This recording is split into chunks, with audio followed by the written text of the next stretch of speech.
Waha! Welcome back to Darksiders. Well, at least the lava is flowing. So that's quite cool. The forge is working there. Just need to get the water going. So, let's go and talk to Scottish maker lady. And we'll get info on what we're doing next.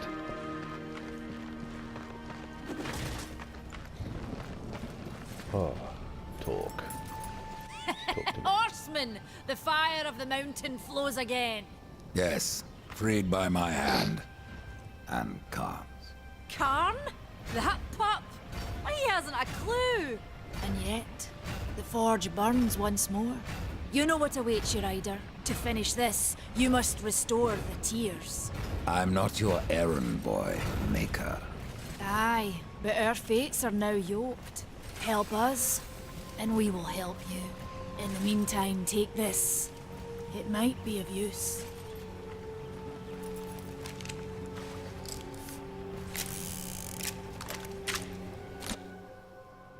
Redemption. Oh yeah. Now this pistol belongs to my brother Strife. How came it here? I cannot say, but there are other goods you may barter for now as well. Restore the tears, then return to me.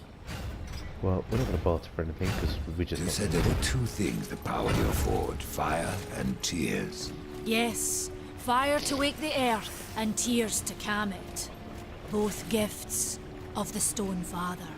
And fire will not be enough. Nay, we require both. Where might I find the tears of the mountain? To the west, past the fjord and into the Drenchfort, you will find the tears within. Right, now I've got the pistol.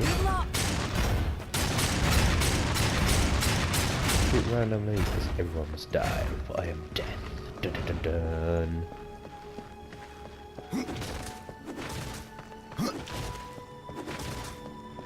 Oh dear. Running my way, running my way through, running my way.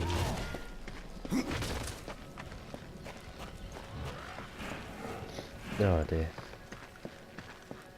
Oh.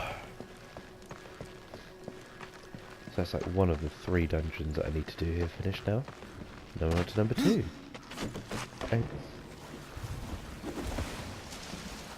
Because with it, when I'm thinking about like the Land of the Makers, it's kind of like the first 2 it's kind of, I can kind of see what they're doing.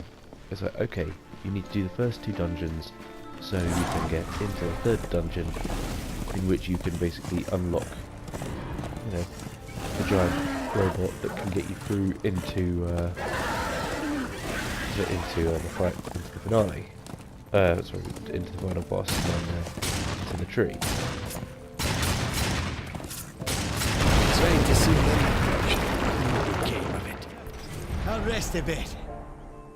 If you're really going, don't let me stop you.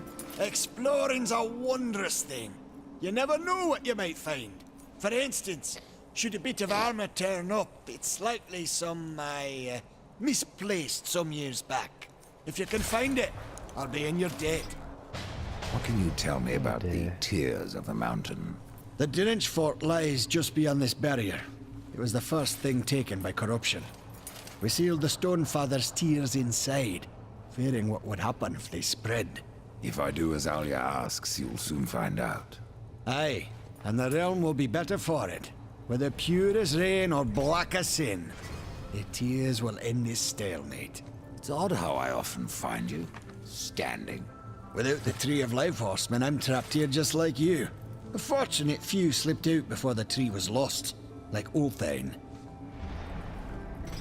And who is Ulthane? He's just another maker. Has a big hammer is all. When he escaped, I feared to follow. And a good thing, too. And why is that? Well, you might still be looking for the cauldron if not for my courage and wit. Well, no, I would have had to find another way in. that's like that's a not a reference to the first game. Authoring is the Black Hammer, and he's a fairly he's a fairly important character in the first one, and actually a fairly important character in what the bleeding apocalypse has happened on Earth. So you know, it's interesting. It's also interesting because it kind of implies that this place has been dying for about 100 years.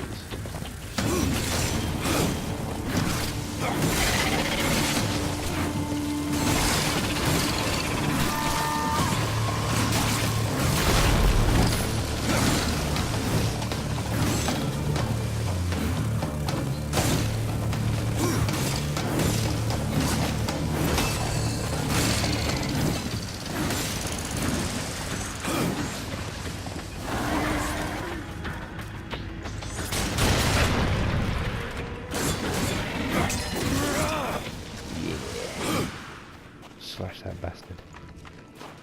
Oh dear. Oh, sorry if I'm sounding a bit quiet this morning. It's about 3:30 in the morning. So I'm trying to be a little bit quiet really. And the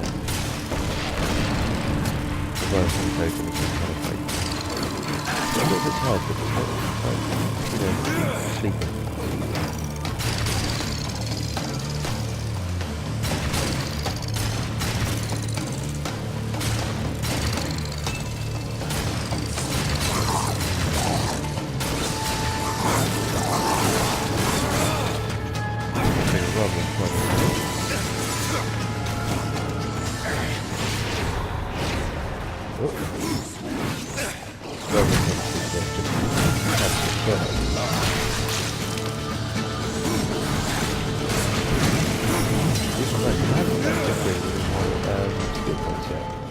Anything into anything. We'll have a look at that and well, now I've got through that. We'll have a little look at that.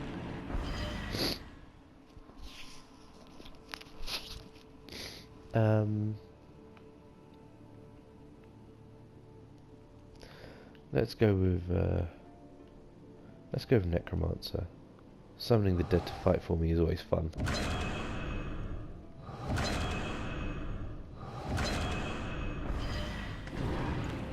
There we go.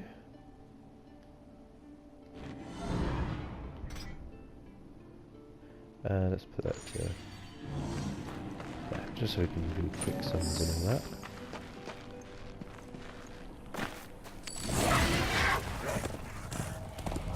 Now I know there's a tree guy up there, and if I talk to him I'll get another mission, but the mission he's got is ridiculously long and we're not doing it. Because it's just really not very fun. Find all these various rocks so I can eat them. Okay.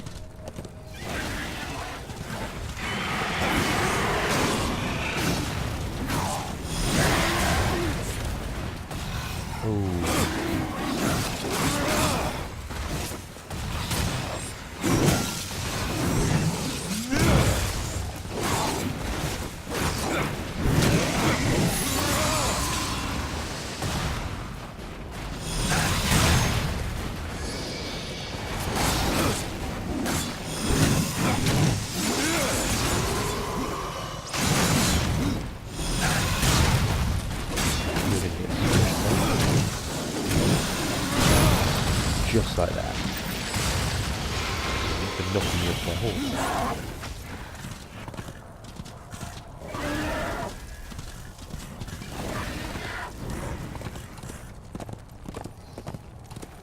See, I know there's quite a bit to explore within the Maker's Lands. There's like 2... And there's 3 proper dungeons that you have to do for the story. There's like 2, I think, or if not 3 sort of little side dungeons that you can do. But you kind of have to get various bits and pieces of equipment before you can access them. They're like, not quite end games, they're kind of like end game stuff. And you know, that's kind of cool. It's having like, that's important. The more you have to do, the better.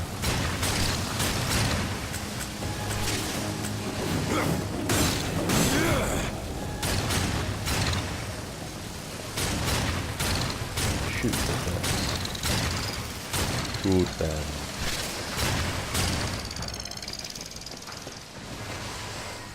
Yeah. Trees.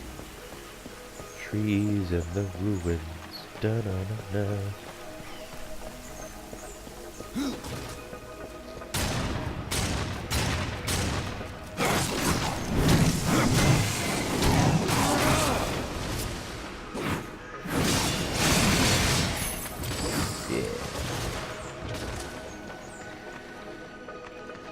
Lots of killing.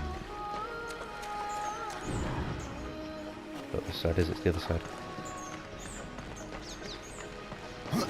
This is... These puzzles are just... when comparing something like this to Skyrim, when I'm going to talk about puzzles, this actually has puzzles. Now, none of these puzzles are very difficult. And, you know, I'm not going to sit here and... Oh, well. I'm not going to lie and say that, you know, oh no, these are the greatest puzzles of all time, and how dare it not be, and how dare Skyrim, which is arguably a better game in most quantifiable ways. What's that?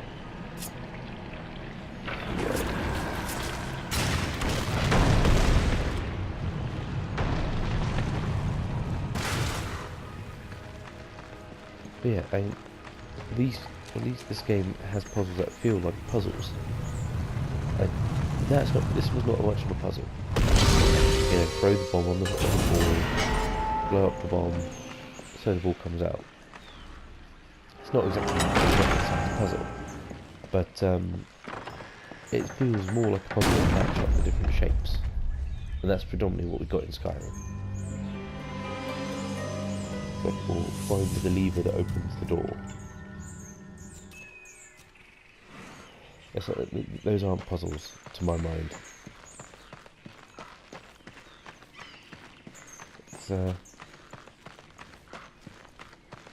wouldn't even read them. They're like very basic brain teasers. It's kind of, once you work out it's just matching shapes, it's kind of, well, there's not really any challenge there. No, we don't want to go down yet. We want to go around this way.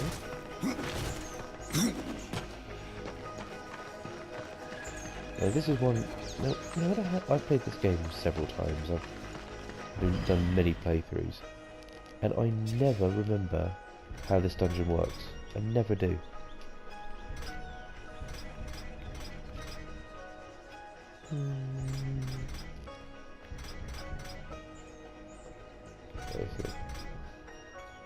Plus 14, 50.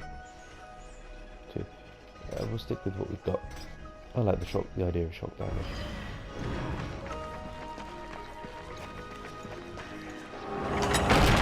Yeah, I never remember how this dungeon works. I never do. Which will make this a bit more interesting. You don't want things to be too easy. Be a little bit of challenge, a bit of mystery.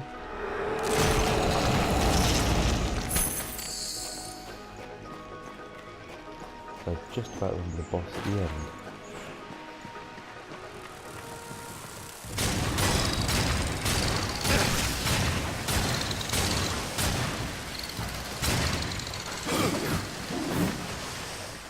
Skill point awarded.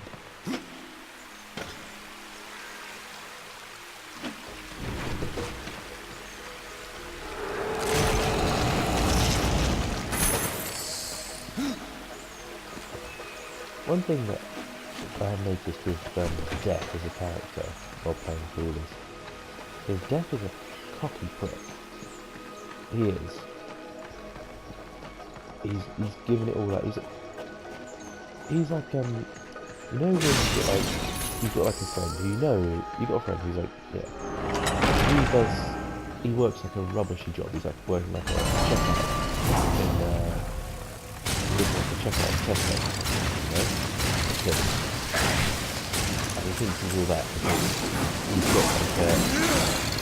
he's got a soda. But he prints it out. So it's like, okay, you're all good around your life, but you think about stuff.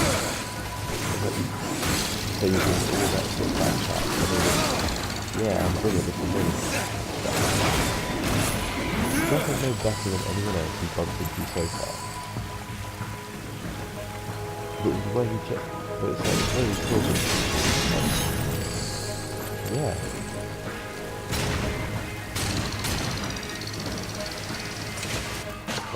Oh, journeyman helmet, okay. He's really got anything, but there we go. This is our introduction to the new bad guy for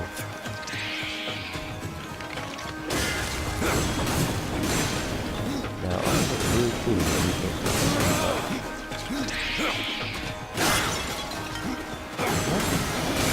I know why. Because that's what happens in the comics.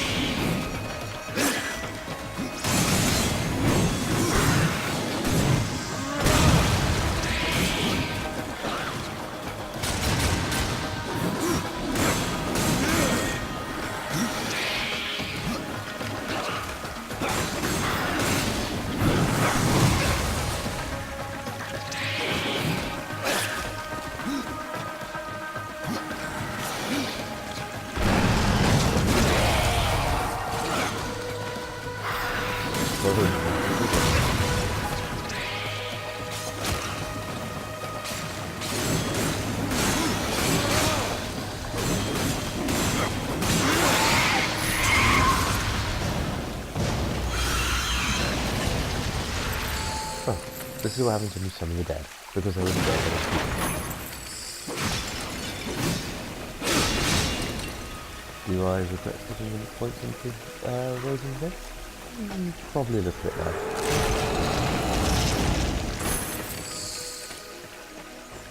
But normally when I do a playthrough and it's on a harder setting, it's like I usually use something the dead as like a bit of a meat shield to keep myself sorted and away from all the more horrible parts of close combat, while I basically beat the crap out of the people from behind or from the side, or whichever way works best.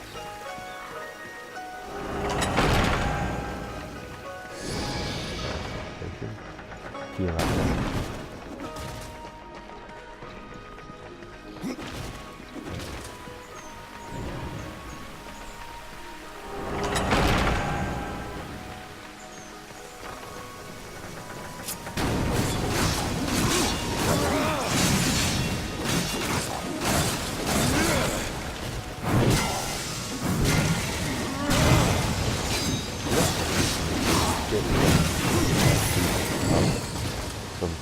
This is why I'm not really using it, or I'm not using it as much as I probably should do, because it locks onto the character that Death is looking at, rather than the characters that's closest, which means it's kind of, well, I'm looking at something, as you just saw, I'm looking at something far away. It's like, well, I don't want to lock onto that, because that is not what's going to give me grief. What's going to give me grief is the one that's right next to me. Dun, dun. Dun, dun, dun, dun, dun.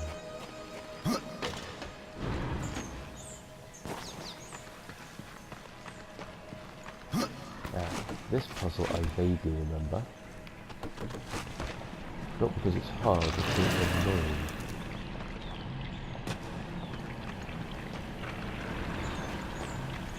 I'm not trying to get an angle on a throw or something like that. It's really loud.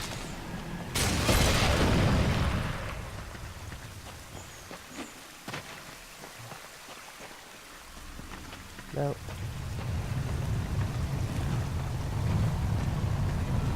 again, this is something that's a bit odd. It's like corruption, as they pitched it in this, is just basically black ooze.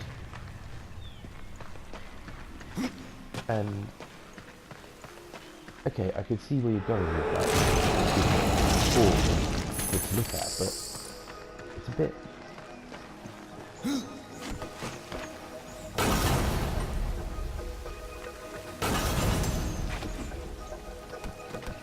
I don't know.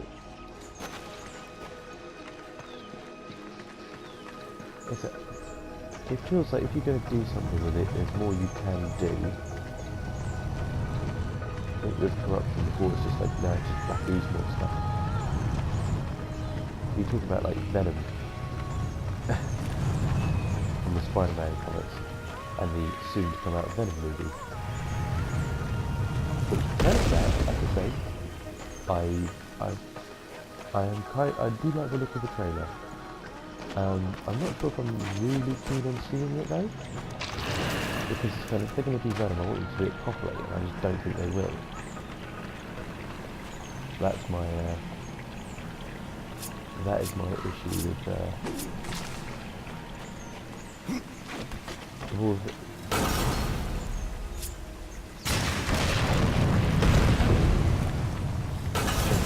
Doing Venom properly, the only time that I've seen Venom done properly beyond the comics was the Spider-Man animated show from back in the 1990s, because Eddie Brock was a character in that like 2 seasons, maybe 3 seasons before Venom even showed up. So it's like when you see that Eddie Brock hates Peter Parker, it's like, of all the stuff that happened in the lead up to it, it's like, yeah, I could buy that he hates him. There's so much build up to it. Now it's like you're going straight into Venom. It's like, okay, we all know who Venom is. It's a bit silly just kind of, but this is it. We as the comic audience, we know who Venom is. People probably like Spider-Man 3, they're probably like the old Sam Raimi Spider-Man 3 movie, be like, oh yeah, yeah. This is I was like, oh yeah, we remember Venom. Who was that thing that was kind of appeared for 5 minutes at the end of that movie? But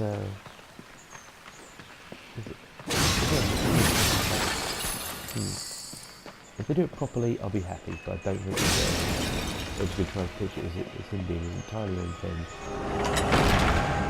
They're just not going to do it right. That's my thinking.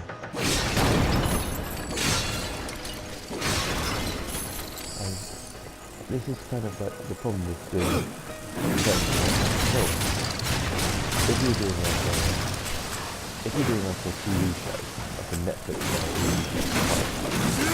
which I think is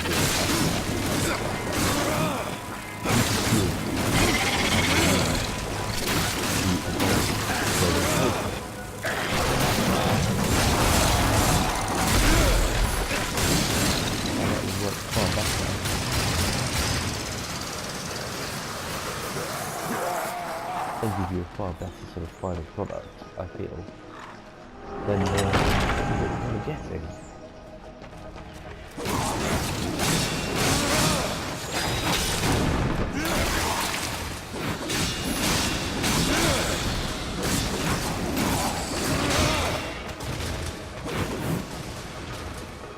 So he glitched into the floor and disappeared. Nice.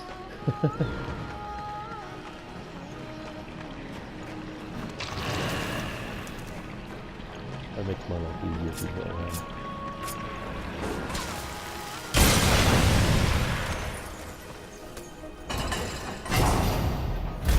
Believe it.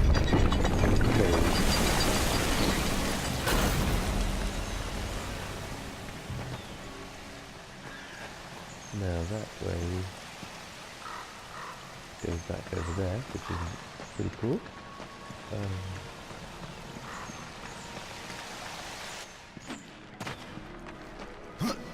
Over there kind of thing.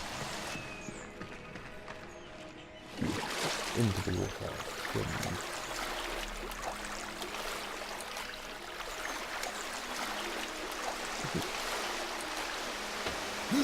In terms of Death's look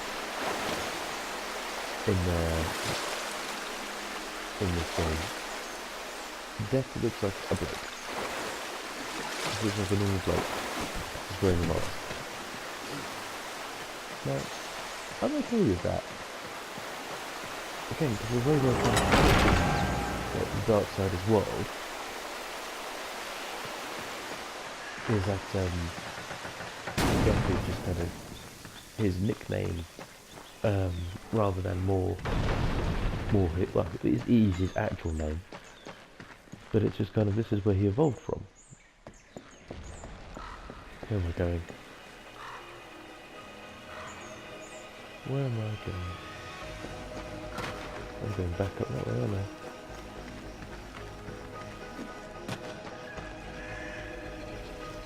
Hang on. Let's have a quick think about this, because I think I've gone the wrong way. Oh, there's a chest over there that I should get. I think I've done everything over here.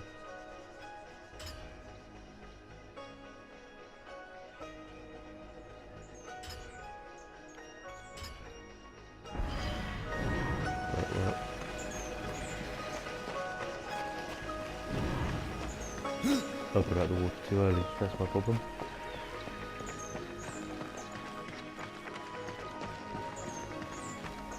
I'm not going to bother with the chest, because quite frankly it's not anything useful in any of these. It's a little bit more gold, possibly a weapon.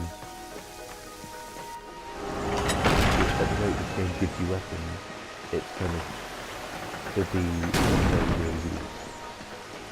The only weapons that are prolonged use are the possessed weapons, because you can upgrade them in the ways that you like.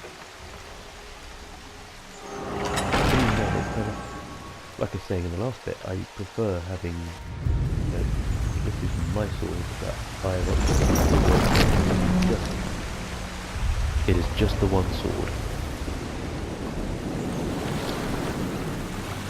Whereas something like this, it's kind of, you don't have a pair of sides that you run through the whole game. You change them all the time. As soon as a slightly newer piece of kit appears, boom, there's a changeover.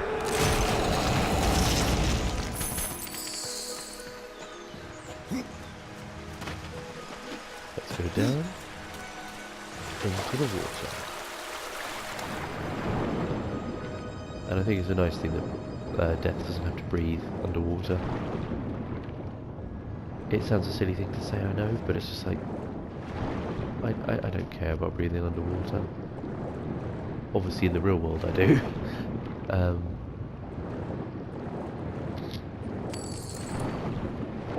When it comes down to it, it's kind of like, if you can do a game with like water sections, just like don't allow people to swim, or do any major swimming sections until you can breathe underwater. It's like the Super Mario Brothers games. Since when did you ever need to breathe underwater in any of those? No, the game just allowed you to do it.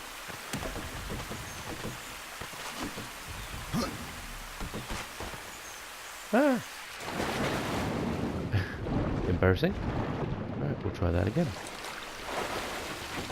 My barge basically walked away from the bleeding edge. I'm not going the correct way now, I'm not like, because this chest I will get because it's right there.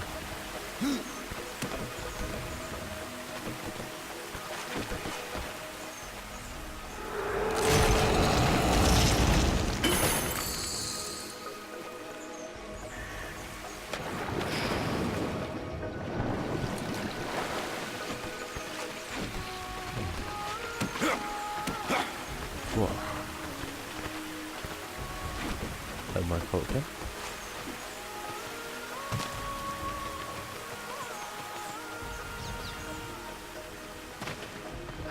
That's a strange jump. Here we go, something new.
And then we'll smash some pots. But of course, smash the pots.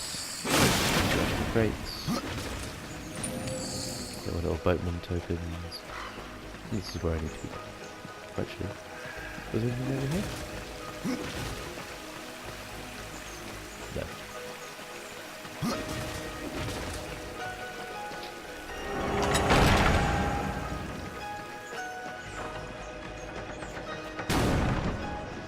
Actually, compared to the first one, it's obviously a very similar aesthetic. Instead of lava, it's water. And it's like, you know what? I appreciate this place feeling different, but the same, if that makes any sense. So having a different aesthetic whilst being still being a very similar aesthetic to the original. I've gone down the wrong bit again. What are you doing, Jack? You don't know what you're doing this morning. Admittedly, yeah, it's what, 3:30 now? Yeah. Not that that's much of an excuse. You're an experienced enough gamer that you should be not making silly mistakes like this. And that's for getting out. We're going to go this way.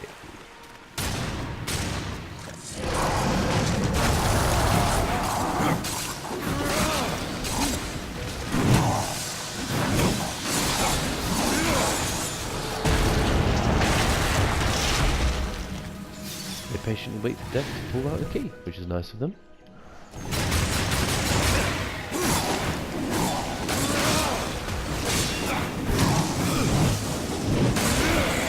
This is no place for it.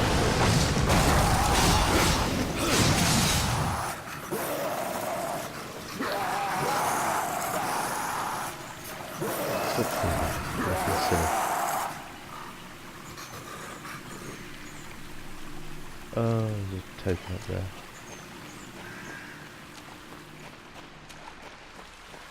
But yeah, I'm not really into collecting the boatman tokens and opening the doors of the dead and all that. It's kind of... it's busy work. Now, in Darksiders 2 Defense, there's not a lot of busy work in this game. A lot of what you do is kind of more geared towards the story, which is fine. If the story was a little bit more developed, that would be perfect. Because as it stands, it's kind of, you get like a little story about each section, and that's not... it's not bad, but it's like, by the same token, it's like, come on. We need a bit more than this, and... that is more than anything else. Like I said, this game is a lot of world building, not giving you different areas and showing you what they're like and the sorts of things that go on there. But that's I don't really like this stuff. It's not style over substance. There's substance there, but it's just you're giving me a series of worlds and things to do in them, but there's nothing really connecting them. There's no big story. Because logically, once you get to the tree after the makers, after the world of the makers, oh, sorry, the Forged Lands, that's what it's called. Why am I not getting that word right? It's like, well, once you've got there, after going to the Forged Lands, it's like, well, what's the point of anything else? There really shouldn't be any point of anything else. You should be, that's it, you're done. You've got the tree. And it's like, well, yeah.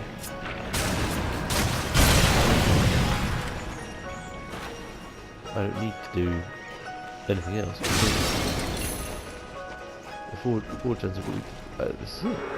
It's like the land you buy, and then says, oh no, to get inside the tree you need to do this and this and this, and so you need to get a key from heaven and a key from hell. It's like, well look, I got into the tree, I can now access the tree whenever I want.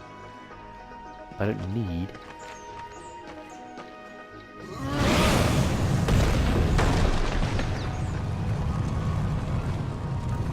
okay, fine, do that. Because I don't need to really do anything else.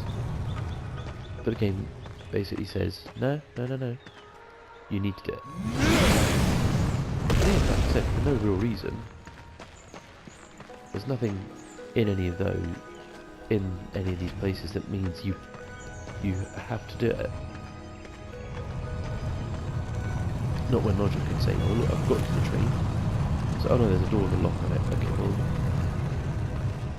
then how do I bump into Sidney the bad guy when I first got to the tree? Well, he came and opened the door and let me in. Then gave me some back chat and sass, and then, like, what, kicked me out again? Seems a bit silly. Considering he has so much hatred for death as a person. Is that you'd think, no, find out.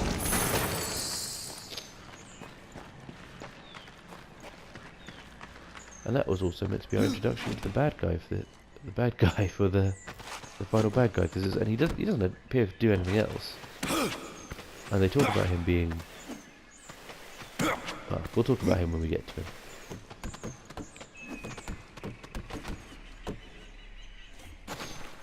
But like I've said before, all I'm going to say on him at this point really is that the idea of him is could be engaging. It could be a good idea for a bad guy. However, I will preface that by saying it's like you did nothing with him. Nothing was done with him to make him having an engaging concept for a bad guy. Is one thing, but you actually have to do something with it to make it be good. I mean, there are very few bad guys and still have them be amazing.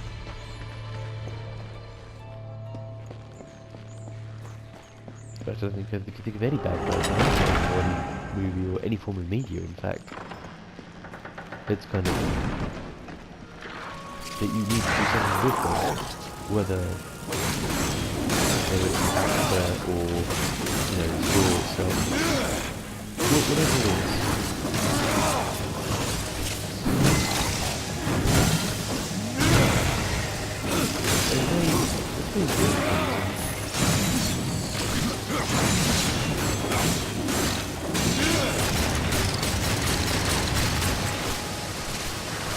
There's things that can be done, and it's done with the stuff. Absalom. Corruption and problems.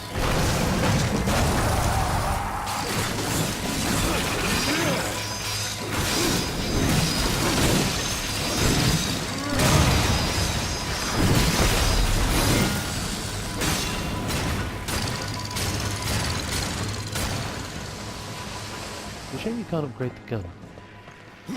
For all the things you can upgrade, I know the gun's meant to be more of a helping you balance and keep combos going, but it's like, it would be fun if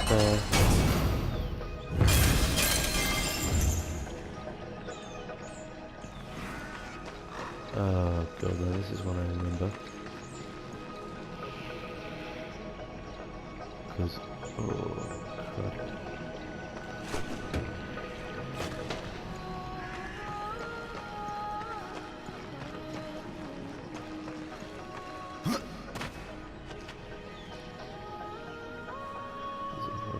You gotta go down there, you gotta grab a bomb and throw it up there. However, the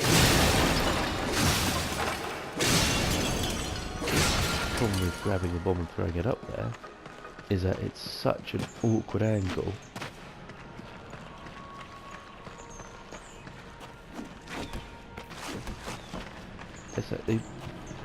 There probably should have been a weapon they could have given you that could operate like a bomb and blow up, you know, some of this stuff. So that way it's not quite so...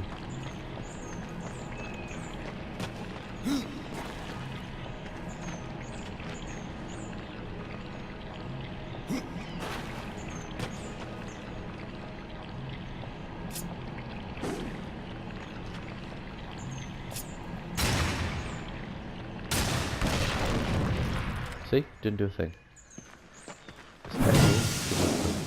Right, I think what we'll do is we'll call this part 3, and we'll come back to this once I've hit and blown up that bomb thing properly. Okay? Cheerio, guys.